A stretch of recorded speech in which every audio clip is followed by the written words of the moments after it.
Estamos con esta transmisión Whirlpool que es parecida a esta. Son de estas que jala uno el botón o programas y jalas el botón para echarla a lavar o exprimir. ¿Qué pasa? Que no está activando el lavado, exprime, pero no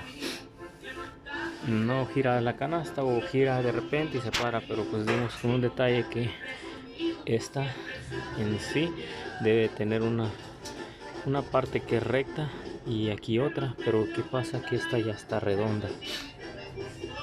Debe de mirarse más como esta, que tiene esta parte plana y acá abajo igual, pero la otra ya está recta, ya está redonda, ya no tiene nada de esa parte, se dañó, lo cual tiene fuga de agua, ya también como que se trabó para el lavado, ya no permite el motor que haga el movimiento del chaca chaca para atrás y para adelante, causa que se haber quedado ya sin aceite. Incluso la transmisión tiene fuga de agua, así que se le van a cambiar los sellos de la tina, del poste, y la transmisión incluso va a ser reemplazada con esta.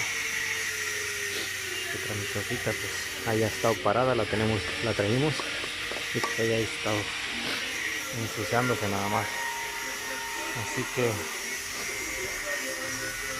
esperemos que les sirva este video para alguna referencia que tengan del por qué no lava o no exprime. A veces tenemos que mirar esto. Estas piecitas llevan unos plásticos como estos, a veces no lava a causa de que estos se dañan también. Este plástico se le quita esto, se quedan redondos y ya en vez de girarse patinan, pero a veces viene esto. Es muy raro que se dañe la transmisión, pero en este caso sí se dañó.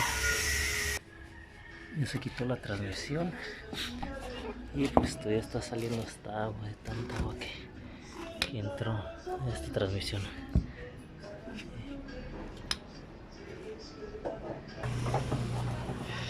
Ya quitamos el agitador, su parte de adentro, y aquí estamos viendo cuánta tierra tiene.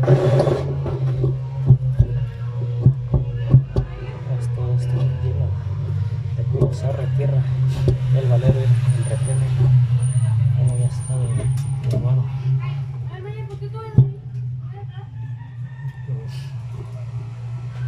Esa transmisión, entonces,